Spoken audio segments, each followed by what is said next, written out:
अगर इसको सही तरीके से प्राणायाम और मंत्र को सही तरीके से करके किया जाए तो व्यक्ति की उम्र यदि 80 साल होगी तो वो 40 साल के बराबर दिखेगा, या उसकी ताकत जो है वो 40 साल के बराबर रहेगी।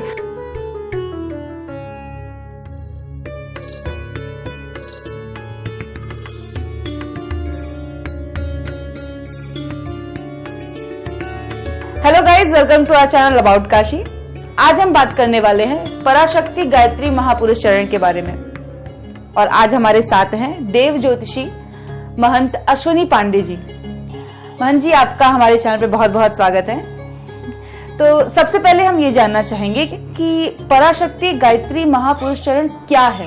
गायत्री पुरुष चरण, जिसे पराशक्ति पुरुष चरण कहा जाता है, वैसे तो सभी मंत्रों का पुरुष चरण होता है, लेकिन गायत्री पुरुष चरण वो अति महत्वपूर्ण है। इसे पराशक्ति गायत्री कहा जाता है, जिसे शब्द ब्रह्म कहते हैं। ऋग्वेद में जब आप देखते हैं तो ऋग्वेद के अंतर्गत ये विषय आता है कि सबसे पहले जब इस सृष्टि का उद्गम हुआ तो शब्द ब्रह्म यानी वर्ण शब्द, वही पराशक्ति गायत्री माता है, जिससे इस संपूर्ण जो है सृष्टि की रचना हुई है, और उन्हीं से जो है त्रिदेवों की रचना हुई है, और अन्य आगे चलकर जितनी भी आवश्यकता हुई उसके अनुसार इस पूरी सृष्टि की रचना होती है।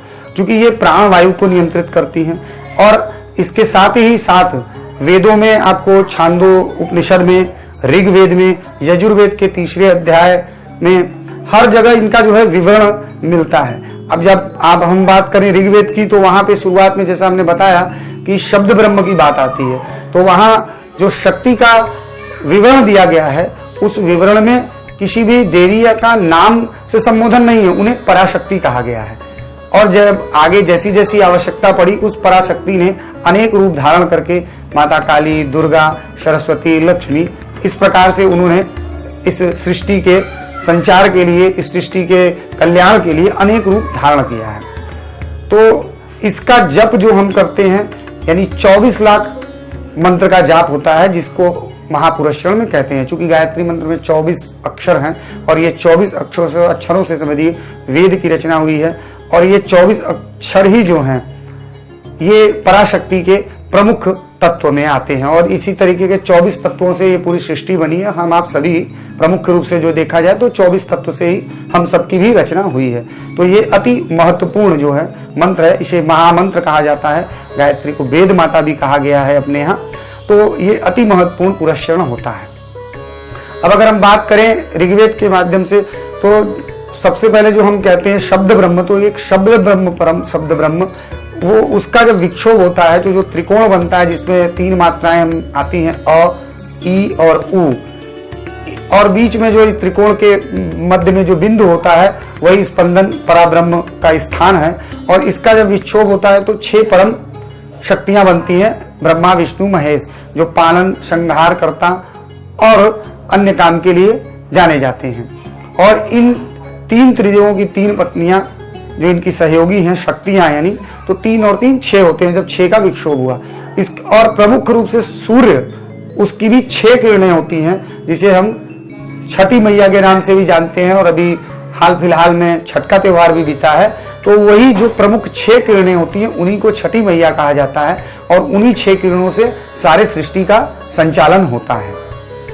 तो इस प्रकार से ये सबसे विशेष मंत्र है। इतना ही नहीं, जब हम इस गायत्री मंत्र का जाप करते हैं, सामान्यतः कोई भी व्यक्ति इसका जाप कर सकता है, लेकिन पुरुष चरण के लिए यथासंभव नियम, प्रत्याहार और जितने भी इसमें विशेष ध्यान देने योग्य बातें हैं, वो ध्यान देते हुए प्रतिदिन एक निश्चित समय पर और एक निश्चित मात्रा में जप करते रहते हैं, जिसमें 24 लाख मंत्र जाप होते हैं। और इन 24 लाख मंत्रों का 10% हवन के लिए मान्य हो तो 2,40,000। उसके बाद मार्जन, तर्पण, और फिर इन कार्य के दौरान यदि कोई गलती हुई, त्रुटि हुई, तो उसके लिए जो है क्षमा के लिए यानी बाकी करते हैं। तो कुल मिला के 27 लाख जो है वो मंत्र का जाप करने पर एक महापुरुष चरण पूर्ण होता है। और ये महापुरुष चरण पूर्ण होने से उस व्यक्ति में जो है वाक सिद्धि आ जाती है। यानी अगर वो कोई बात को कहता है, अगर अपने पूरे आत्मचेतन के साथ और अपने शक्ति से, तो वो बात निश्चित ही रूप से पूर्ण होने की पूरी संभावना रहती है और वह बात सिद्ध हो जाती है। क्योंकि उसके अंदर वो प्राण शक्ति जागृत हो जाती है और वो ऊर्जा जागृत रहती है, और वो ऊर्जा जो है वो अन्य ब्रह्मांडीय ऊर्जा से मिलके उसके द्वारा बोले गए शब्दों को पूर्ण करके उसे प्रतिफलित करने में अपना पूर्ण रूप से सहयोग प्रदान करने लगती है। तो इस प्रकार से ये सबसे महत्वपूर्ण इसमें होता है। इसके अलावा अगर आज के समय की अगर हम बात करें तो आज बहुत ही ज्यादा डिस्ट्रैक्टिव युग है। व्यक्ति एकदम परेशान है, उसका मन कहीं भी लग नहीं रहा है, वो हर समय इधर उधर परेशान है, एक पल के लिए स्थिर नहीं हो पाता। जैसे लोग आज के समय में मोबाइल स्क्रॉल करते रहते हैं, उसी तरीके से उनका दिमाग भी भटकता रहता है, कभी ये कर लें, कभी वो कर लें, कभी वो कर लें।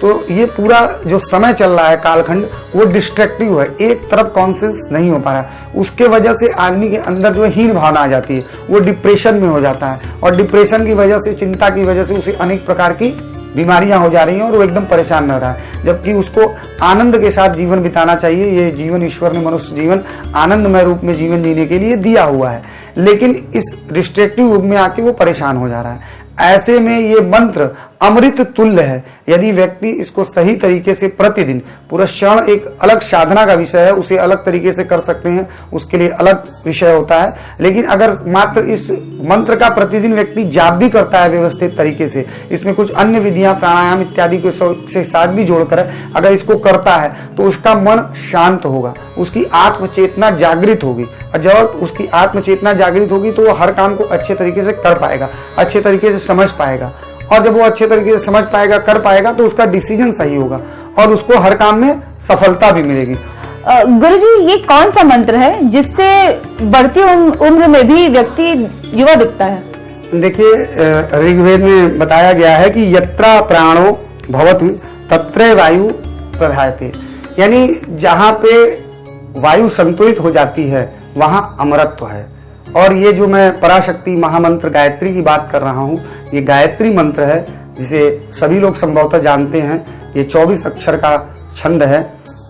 ओम भूर्भुवः स्वः तत्सवितुर्वरेण्यं भर्गो देवस्य धीमहि धियो यो नः प्रचोदयात्। जब इस मंत्र को किया जाता है तो इससे जो है प्राणवायु वो प्रज्वलित होती है और आदमी में ओज, जो सबसे प्रमुख चीज होता है, उसकी उत्पत्ति होती है। ओज से ही जो है व्यक्ति का शरीर ढलना शुरू होता है। मैं बड़े गारंटी से कहता हूं कि यदि व्यक्ति इन मंत्रों को व्यवस्थित तरीके से करे तो वो काल की गति को धीमा कर सकता है।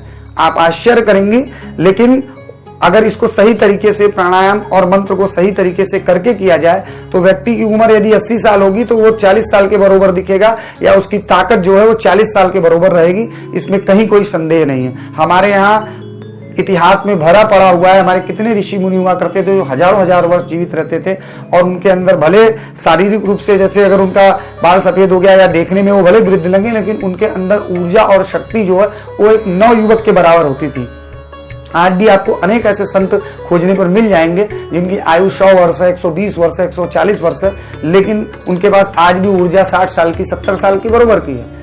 तो इसमें कहीं कोई संशय नहीं है। यदि व्यक्ति सही तरीके से इसको करता है तो मैं 100% गारंटी करता हूं कि व्यक्ति की काल की गति वो धीमी हो जाएगी। काल की गति का अर्थ होता है कि व्यक्ति की उम्र जो बहुत तेजी से बढ़ रही है, यानी वो बहुत जल्दी बूढ़ा हो रहा है। आज के समय में तो परिस्थिति ये है कि व्यक्ति 40 साल की उम्र में 70 साल की अवस्था के बराबर उसके शारीरिक बिहेवियर हो जा रहे हैं। तो यदि इन चीजों को व्यक्ति करता है तो निश्चित तौर पे वो मानसिक रूप से, शारीरिक रूप से स्वस्थ रहेगा और उसकी उम्र की गति रुक जाएगी। वो ज्यादा समय तक जवान रहेगा, और स्वाभाविक है जब वो जवान रहेगा तो उसके पास सौंदर्य भी रहेगा। यानी सुंदरता और जवानी को रोकना। अपने यहाँ इसी विषय में जैसे अमरत्व की विषय आई है, दीर्घायु के लिए कहा गया है, चिरायु के लिए बताया गया। तो ये सारे विषय इसी प्रमुख चीज की वजह से है। इस मंत्र का जाप आज के इस कलयुग में अमृत तुल्य है। गुरुजी, आपने पुरुष शरण कितने समय में पूरा किया और इसमें क्या क्या होता है? देखिए, ऐसे तो करने के लिए आदमी को 2 साल, 3 साल, 5 साल भी लग सकता है, लेकिन एक निश्चित माला प्रतिदिन करने में 25,000 माला लगभग करनी पड़ती है तो 27,000 पूरे होते हैं, और 60 माला प्रतिदिन करने से 417 दिन लगभग, यानी 1.5 साल करीब करीब इसको पुरुष शरण को पूर्ण करने में लगा। धन्यवाद गुरुजी। तो दोस्तों, गुरुजी ने हमें ऐसा चमत्कारी मंत्र बताया है जिसके जाप से आप बढ़ती उम्र में भी युवा बने रहते हैं। तो इस मंत्र का जाप कीजिए और युवा बने रहिए। ये वीडियो आपको कैसा लगा आप हमें लाइक करके बताइए, कमेंट करके बताइए, इसे शेयर कीजिए अपने फ्रेंड्स और फैमिली के साथ, हमारे चैनल को सब्सक्राइब कीजिए। इसके बारे में और कोई भी जानकारी चाहिए तो नीचे दिए हुए नंबर पे आप गुरुजी से संपर्क करके इसके बारे में जान सकते हैं। मिलेंगे आपसे अगले वीडियो में, तब तक के लिए नमस्कार।